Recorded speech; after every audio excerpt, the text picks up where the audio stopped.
जो था विजिट, वो तो एक लैंडमार्क विजिट था अमेरिका का। तो फ्रांस भी आएंगे। France is ultimately France is a power. India has achieved their targets as a regional power of the region, global South की leadership और जो उस region एशिया की leadership है, तो they are in the hands of India, मेरे ख्याल में।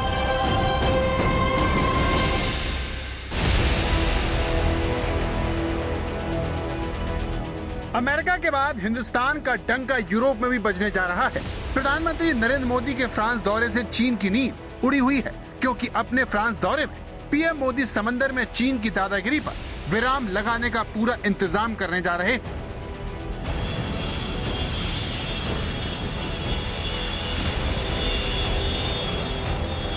फ्रांस जा रहे पीएम मोदी इस बार भारतीय नौसेना को समंदर का सिकंदर बनाने के लिए राफेल से लेकर सबमरीन से जुड़े समझौते करने जा रहे हैं। इस बार का मौका बेहद खास है, क्योंकि भारत फ्रांस की रणनीतिक साझेदारी के 25 साल पूरे हो रहे हैं, जिसका जश्न पेरिस में शुक्रवार को बास्टिल डे की परेड के साथ मनाया जाएगा।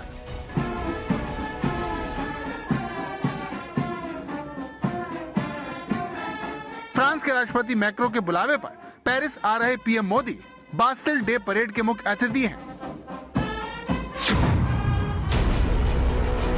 ये कितना बड़ा सम्मान है, उसे आप इसी बात से समझ सकते हैं कि आखिरी बार फ्रांस ने 6 साल पहले बास्टिल डे की परेड में तब के अमेरिकी राष्ट्रपति डोनाल्ड ट्रंप को यह सम्मान दिया था। उसके बाद अब पीएम मोदी को मैक्रो ने इस परेड का मुख्य अतिथि बनने का न्योता दिया है। इस बेहद खास जश्न के लिए भारत की तीनों सेनाओं की टुकड़ियां फ्रांस में हैं, जो शुक्रवार को फ्रांसीसी सेनाओं के साथ मार्च करने की तैयारियों में व्यस्त हैं। जब भारतीय सैनिक पेरिस के इस ऐतिहासिक मार्च में हिस्सा लेंगे, तब भारत से आए 4 राफेल विमान उनके ऊपर से उड़ान भरेंगे। इस समय परेड का फुल ड्रेस रिहर्सल चल रहा है और 14 तारीख को यहीं प्रधानमंत्री नरेंद्र मोदी इस परेड को इसी तरह देखेंगे।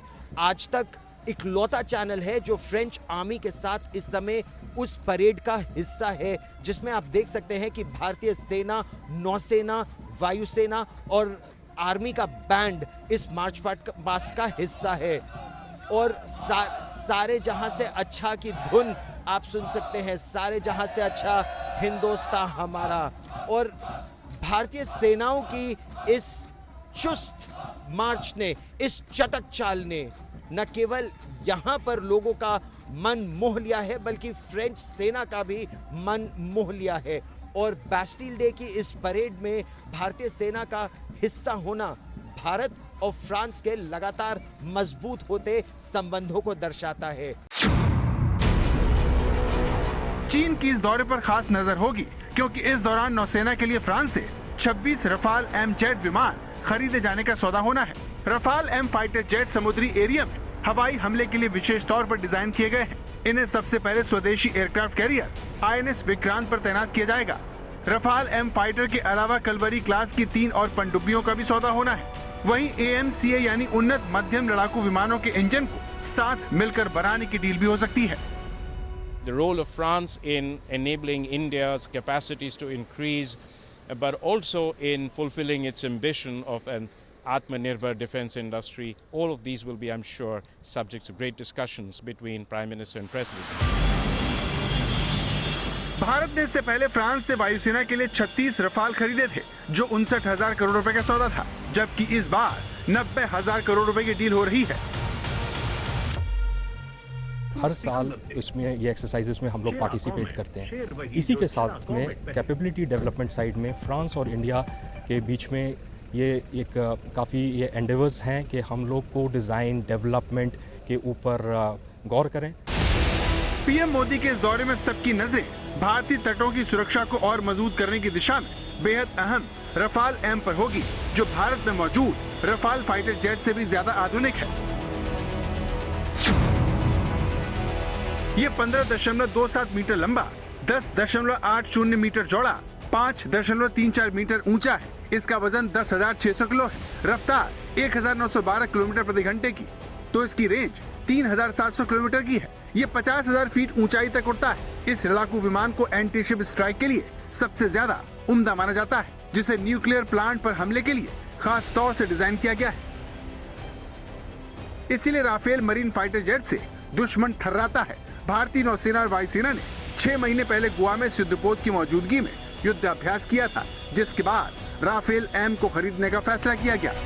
It's a fully polyvalent aircraft between 4th and 5th generation of fighters. It's very adaptable. It has been adaptive for all this year, since 2001 for its first commission to today and for the future. It's a very evolutive, multi-role combat aircraft and very powerful. It's able to operate from an airbase or from an aircraft carrier.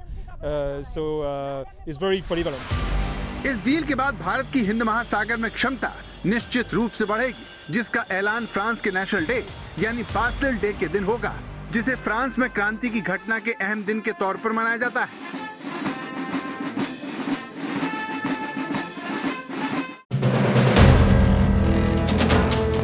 Video पसंद आया तो हमें like, comment, share और subscribe जरूर करें।